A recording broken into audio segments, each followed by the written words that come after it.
If you're thinking about whether you should live on post or off post, that's exactly what we're going to talk in this video. I am actually standing in an empty home. That's why there's a little bit of an echo maybe in the sound. I'm standing in an empty home that is on post in Schofield Barracks, okay? If you didn't catch it, I did a vlog tour. You can check that one out after. In this video, we're going to talk about the pros and cons of living on post versus off post, and we're going to get after it right now.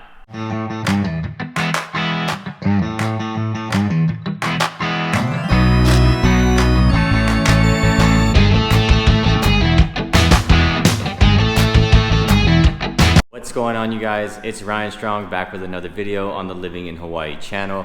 And if you're new to this channel is all about living in Hawaii, everything Hawaii has to offer, the up, down, left, right, the good, the bad, the ugly, completely transparent on this channel.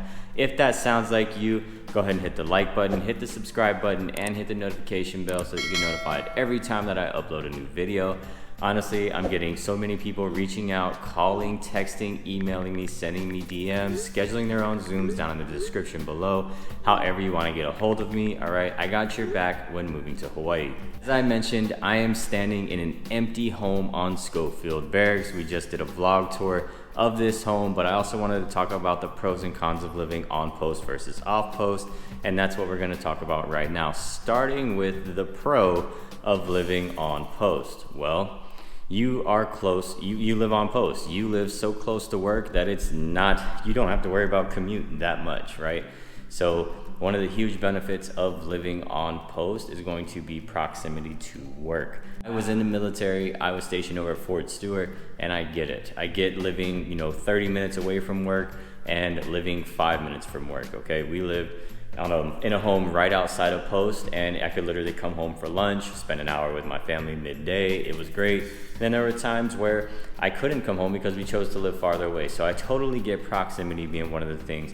And there's actually areas very similar in Hawaii, Mililani, and Wahiawa that you can live close to work and be able to make that easy commute, okay? We got vlog tours of those areas as well on this channel. But that big pro right there, proximity, is one of the main reasons why people decide to live on post versus off post when they PCS out here to Hawaii.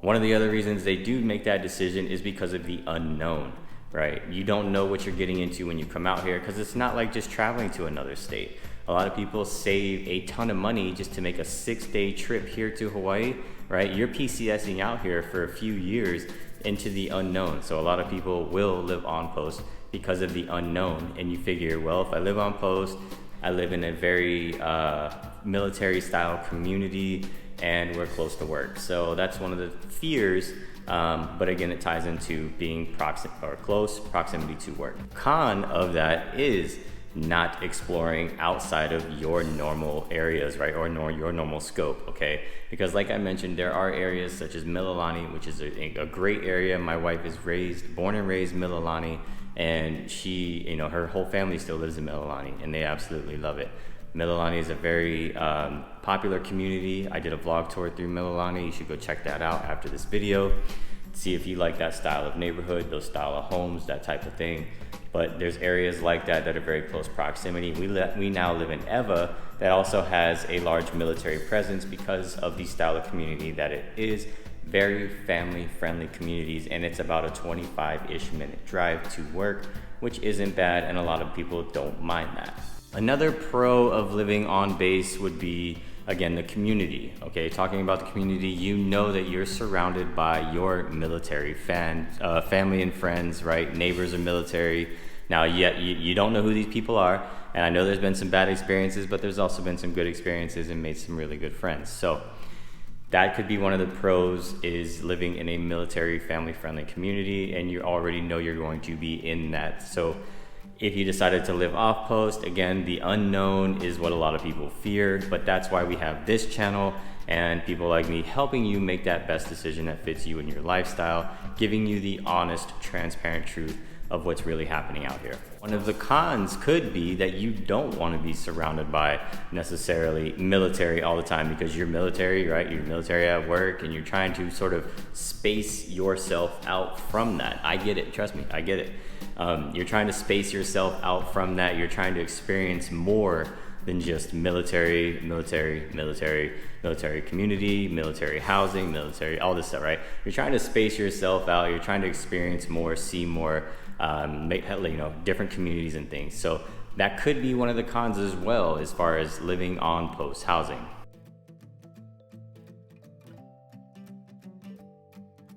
Sorry about that. Had to take it to the car. We had to go. My wife is driving, so we're going to continue on though with the pros and cons of living on post versus off post. And I was talking about what you see is what you get. So when you do decide, okay, you've made the decision to live on post, and you start talking with Island Palm communities about that choice, you're kind of stuck with what they have, right? You don't necessarily have choice of the matter. It's, well, here's what we have available, or here's what, your family qualifies for based on rank dependence and that type of thing, and this is what we have. Take it or leave it, right?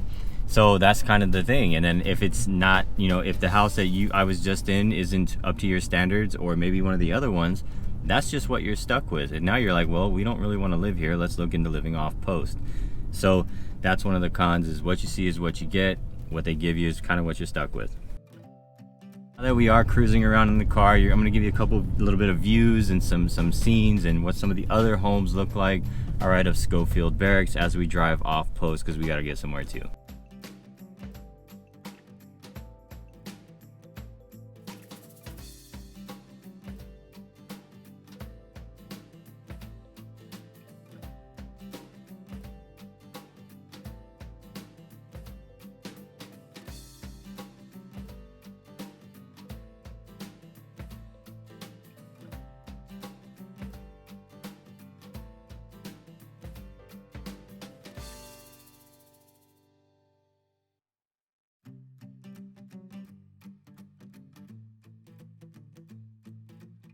My wife just made some really good points, but some pros about living on post is you really do have everything that you need here if you decide to live on post, right? You got a bowling alley, you got gas stations, you got AFEs, you got all these, all your amenities are here on post. There's parks everywhere, basketball courts, there's a pool, right? Tons of things here on post. So you really do have everything that you need on post as far as little amenities go.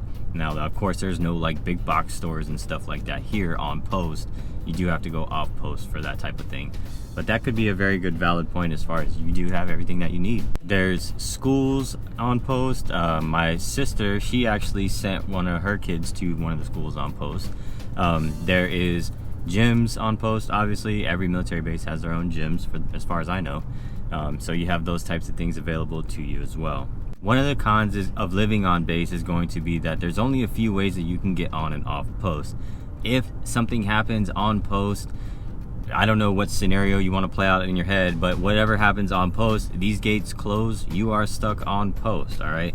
I mean, even if there's an accident because of the roads and the style of roads, you're stuck, all right? You're going to be stuck in traffic and you can't get off post, right? Or you can't get on post. So that could be one of the cons of living on post, is if anything happens and they just shut down the gates, you are stuck on post and you can't go anywhere else.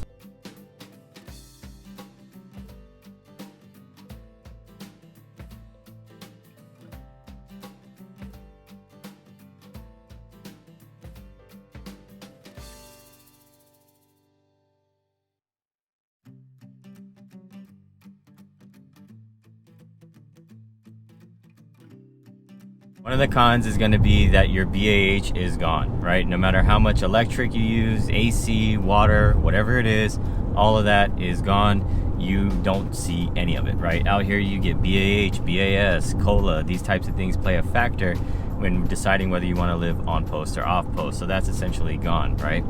Another con, you don't get to decide where you live. As we talked about, what you see is what you get. They're telling you where to live. These are your options, okay? When you decide if you want to live off post, maybe you want to rent off post for 6 months, 3 months, 6 months, a year, right? You can live off post for a little bit, get your bearings, get your feet wet, start pocketing and saving some of this extra BAH or COLA, whatever it is, and then deciding whether you want to buy and invest in real estate long term out here in Hawaii or not. So that is definitely going to be one of the cons of living or PCSing out here and living on post.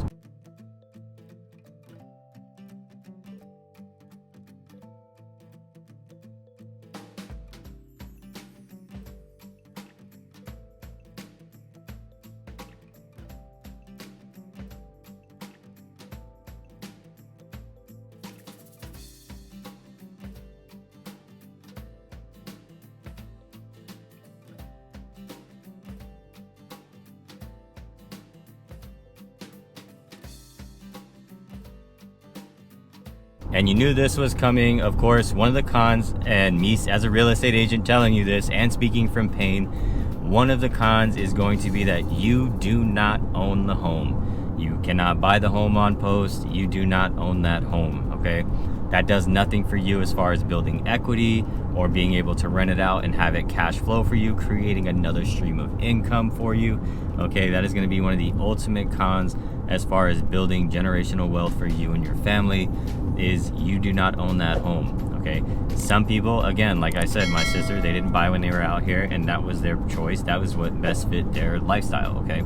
So, but that they are very aware of the decision that they made after we just had a recent conversation, and they're very aware, and they're thinking back now. Her husband, he straight up told me, he's like, man, I think we should have bought when we first got here. And he totally regrets, living on post for the entire time that he was here, because of now he doesn't have roots planted, right? Necessarily, he doesn't have an investment vehicle. He doesn't have something that he can ultimately come back to when he gets out of the military, and if he decides he wants to come back to Hawaii. So again, not just trying to sell you on a home.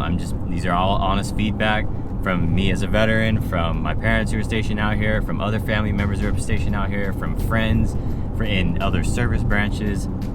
All say the same thing, right? You don't want to live in regret. Hindsight is always 20/20, but that is going to be some of the pros and cons of living on post versus off post, okay?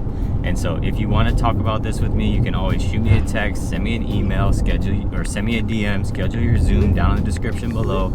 However you want to get a hold of me, I got your back when moving to Hawaii. And on this channel, again, I talked about all these other communities. We talked about Mililani earlier. There's other communities where I do vlog tours on this channel, and those are going to start popping up right now.